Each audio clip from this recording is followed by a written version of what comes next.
to the vibrant exchanges of Asian stock markets.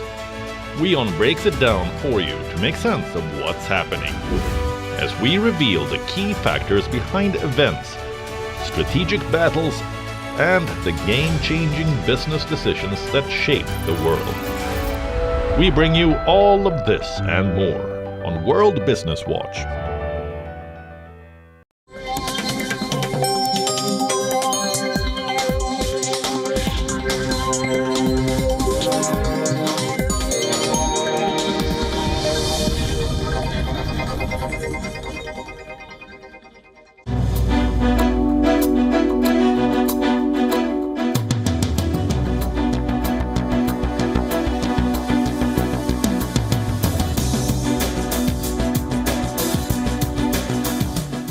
Hello and welcome to the West Asia Post. I am your host Ghadi Francis, coming to you from Beirut, Lebanon, and this is WION's weekly show where we bring you all things new West Asia.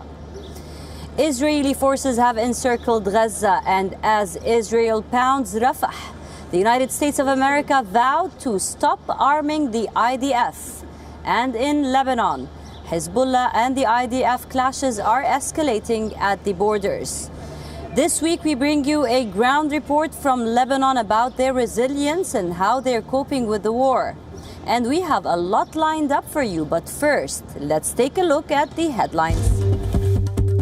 UN agencies for Palestinian refugees to shut down its headquarters in East Jerusalem after local Israeli residents set fire to areas near its compound. United Nations General Assembly backs Palestinian bid to become a full UN member. The Assembly is likely to send its application to the UN Security Council to reconsider the matter favorably. Lebanese body estimates cost of Israeli bombardment in southern Lebanon, says Israeli fire has caused damage worth over $1 billion. There are two sides to every story. I am standing on the soil of Lebanon. Lebanon is a country in war. When you listen about the news about Lebanon, you have a certain idea of the country. Today, we take you to the ground zero and show you a different aspect of Lebanese people. While war goes on in the southern parts of the country, how is the capital and the Lebanese citizens of Beirut living their lives? Take a look.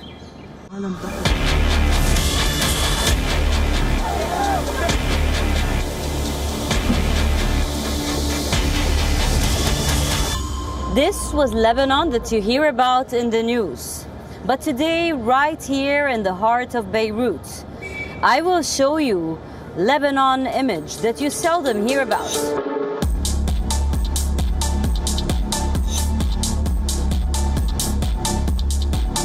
This is Sadeko, this is Ashrafiye, Jemaize, Mono, Badaro, places that call themselves a sister to Roma, Paris, and Barcelona, only the Lebanese always say they do it better.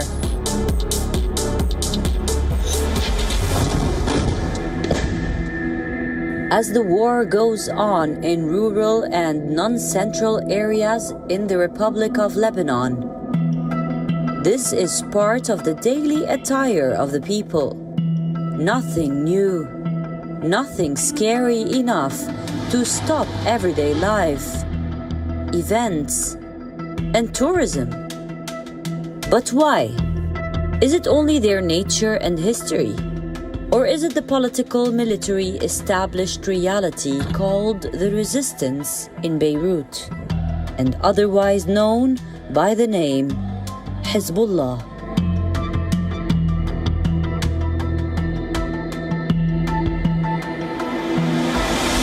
So while we were recording in the heart of Beirut, I just met a bunch of Lebanese designers on their lunch break. Just looking at them, I was just asking them, are you actually afraid of war in Lebanon? For now, no. But maybe yes, later on. But I see you carrying your life normally. Sure. We have to go on in life. So for now, we are not thinking about it. So, you know? Yes. We have to live our life now. So there's no fear for now. Hezbollah is not Hamas and nothing like Hamas. Lebanon is not Gaza And nothing like Gaza. Israel knows that and acts accordingly. The rules of engagement are different. If Israel engages in destructive airstrikes on infrastructure, Lebanon's Hezbollah is able to reciprocate in the same way. The weapons that Hezbollah has can target the airport. The rockets can easily reach the military bases. And any ground invasion of Lebanon is impossible. Israel has failed to achieve that in the last Lebanon war, year 2006. With these facts established, the war is more of a tit-for-tat, and Hezbollah leader declared just that after October 7. This is what Nasrallah said. This is a war of solidarity. We were not aware of the 7 October plan. We are in solidarity with the people of Gaza. But despite that, the tit-for-tat intelligence war, assassinations, and military warfare between Hezbollah and Israel is nothing new. It started the day Hezbollah was formed. And according to their ideology, it would end when all occupied territory is freed, including Palestine. Regardless of the analysis in warfare and ideologies, the question is there. It is still there. It is worrying world leaders. It is worrying hundreds of thousands of Israelis in the northern territories. It is worrying Lebanese political groups and entities. Will the clashes between Hezbollah from Lebanon and the Israelis at the borders turn into full-blown war? Lebanon is not Gaza. While we spoke about army and military groups in Lebanon, the politics is different. The Lebanese Hezbollah is part of society, the parliament, and actually has majority support. But it doesn't rule the country. Government is an intertwined sectarian system. All the sects must rule, or at least act like it. This made it harder for Hezbollah to choose when and what to do to Israel, fearing a threat to the local political and civil stability. But on the other side, Israeli army leaders say they won't attack because they simply can't, and it might turn the tables. But in the long run, it is absolutely inevitable.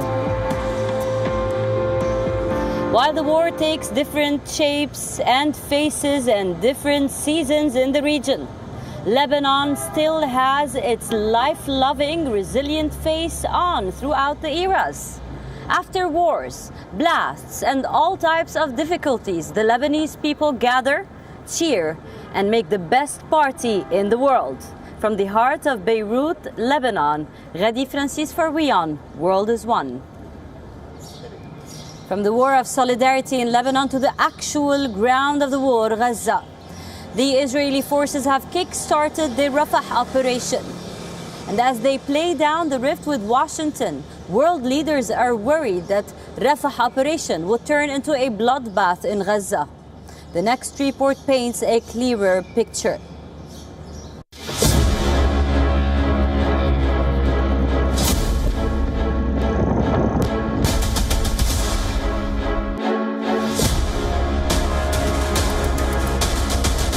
Israeli troops are pushing deeper into the crowded city of Rafah. Heavy fighting is underway in the city, which shelters over 1 million Palestinians. The White House asserted that a major operation in Rafah will not help Israel defeat Hamas. However, Israel is adamant. I turn to Israel's enemies, as well as to our best of friends, and say, the state of Israel cannot be subdued. Not the IDF, not the defense establishment, and not the state of Israel. We will stand strong, we will achieve our goals, we will hit Hamas. To halt a deadly ground offensive on Rafah city, the US has paused its powerful bomb shipment to the IDF. These munitions include small diameter bombs and explosives weighing over 900 kilograms. Since October 7 last year, this is the first time that the US has blocked its military aid to Israeli forces. Israel shouldn't launch a major attack in Rafah without accounting for and protecting the civilians that are in that battle space. And again, as we have assessed the situation, we paused one shipment of high payload munitions. However, the Israeli Prime Minister appears hell-bent on carrying out this operation. If we need to stand alone, we will stand alone. I have said that if necessary, we will fight with our fingernails. But we have much more than fingernails, and with that same strength of spirit, with God's help, together we will win. After stating that Hamas fell short of Israel's ceasefire demands, IDF encircled Gaza. Hamas maintains that there won't be any hostage deal if Israeli aggression does not stop. If the aggression continues, there will be no ceasefire because Israelis are the ones attacking and shooting. It is normal for the resistance to respond to this aggression, to respond in defense, and to respond in order to defeat the occupation. On Wednesday, the Israeli military said that it reopened the Kerem Shalom crossing into Gaza. However, the UN says that it is unable to get aid through the crossing. The Kerem Shalom crossing was closed over the weekend after a Hamas rocket attack killed 4 Israeli soldiers. On Tuesday, an Israeli tank brigade seized the nearby Rafah crossing between Gaza and Egypt. The two facilities are the main terminals for entry of food, medicines and essential supplies for the survival of Gaza's population of 2.3 million Palestinians. Citing concerns over Hamas firing, Israeli protesters have blocked aid trucks to Gaza. At the moment, Gaza is crippled by the lack of aid. Over 80,000 Palestinians have already fled Rafah, and thousands have nowhere to go. Well, it is time for a break now, but don't go anywhere because after that break we are going to speak atomic Iran. We'll be back. Stay tuned.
The stress of our world can take a toll on our physical and emotional health. Here, in New York's Catskill Mountains, lies a luxurious place of healing called WION Wellness Center.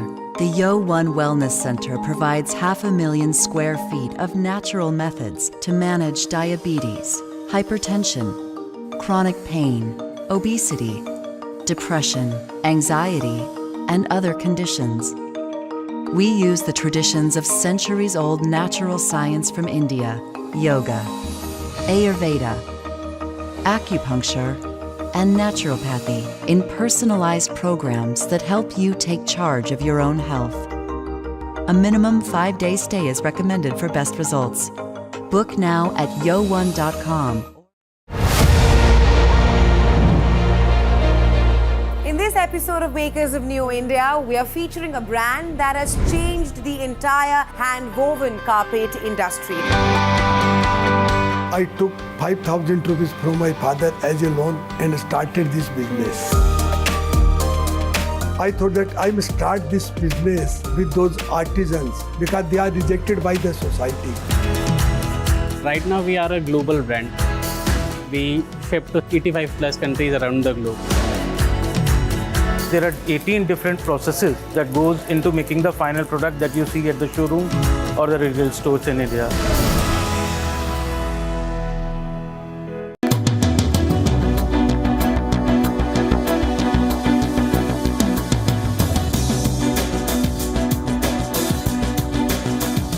Nuclear dilemma in Iran. Welcome back. I'm Ghadi Francis and you're watching West Asia Post on WION. The UN atomic chief had visited Iran and reported that the atomic levels were below the mark. Now this week the IAEA chief is back in Tehran again and the world leaders are telling him to be wary of Iran's plans. The next report brings you the story.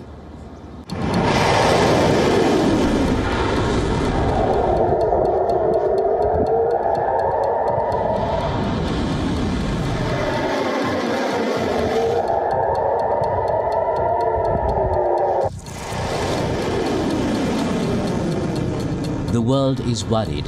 Ever since Iran and Israel brought out their war into the open this year, concerns are looming over Iran's nuclear policy. And amid these worries, the UN atomic chief flew to Iran this week. Rafael Grossi met the Iranian foreign minister and the head of Tehran's Atomic Energy Organization. Grossi said both the UN and the Iranian atomic body needed to carry out further measures within the Non-Proliferation Treaty framework. We don't look at external actors. Here I deal with the Islamic Republic of Iran. That is my interlocutor. We are aware that on these issues that are very important for international peace and security, there are interests, sometimes conflicting interests, but my role is to look into the actions that we take with Iran, in agreement with Iran, so that we can clarify, dispel any doubts that may exist. The president of the Atomic Energy Organization of Iran said the IAEA should play a professional role and remain unaffected by political influence and pressures. Tensions have been increasing between Iran and the IAEA since 2018, when the then US President Donald Trump unilaterally withdrew the US from Tehran's nuclear deal with world powers. On the 6th anniversary of Washington's withdrawal from the Iran nuclear deal, Tehran once again emphasized its stand on the issue. Iran did not withdraw from the Iran nuclear deal. It was the US that tore up the deal and failed to fulfill its responsibilities and did not allow other countries to cooperate on it. Upon his return, the UN atomic body chief decried the unsatisfactory cooperation from Iran. This is something I said in a press conference in Isfahan today. We have to be moving on. The present state is completely unsatisfactory for me. We have almost at an impasse where nothing is moving apart from the normal, traditional set of inspections under CSA, and this needs to change. Iran's central city of Isfahan is home to many military units, including nuclear facilities. It has the country's nuclear research center with a workforce of over 3,000 scientists. Iran has plans for a larger reactor and uranium enrichment facilities. The Natanz nuclear enrichment plant is Iran's best-known nuclear facility in the wider Isfahan province, while uranium conversion is carried on in the city's southeastern Zardajan area. Global powers want Tehran's atomic issue to be resolved. China and France have issued new calls to promote a political settlement of Iran's atomic deal. Efforts to revive the nuclear deal started in April 2021 in Vienna, but despite multiple rounds of negotiations, no substantial progress has been reported.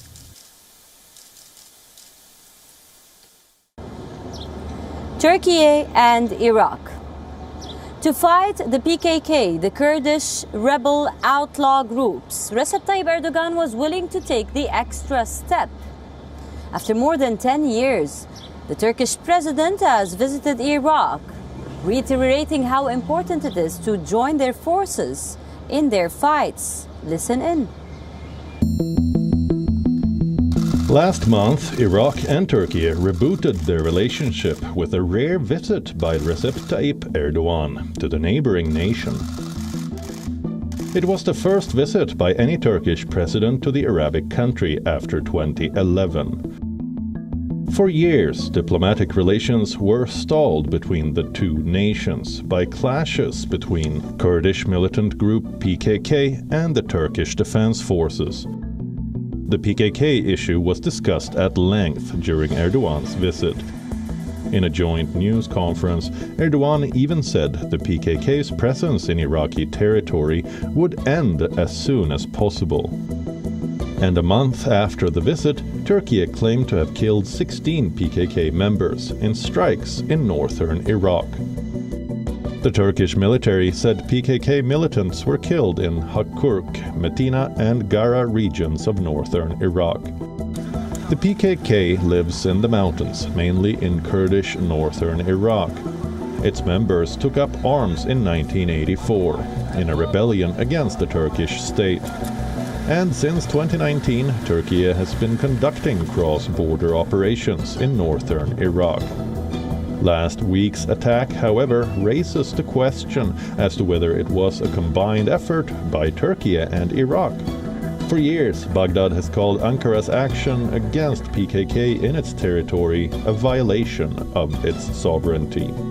But now it appears to be accepting the latest operation by Turkey. Despite everything they're going through, resilience is in the nature of the Palestinians. In the next visuals, you will see what the people of Khan Yunis, Gaza, have chosen to do. Mass festivities and mass weddings in the middle of it all. Take a look.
That's all we have for you. It's a wrap.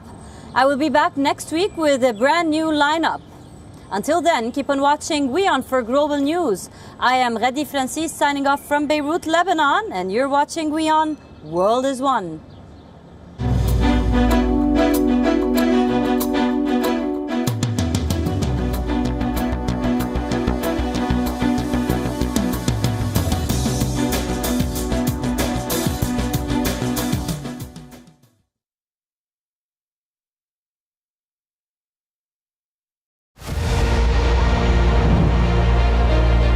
In this episode of Makers of New India, we are featuring a brand that has changed the entire hand-woven carpet industry. I took 5,000 rupees from my father as a loan and started this business.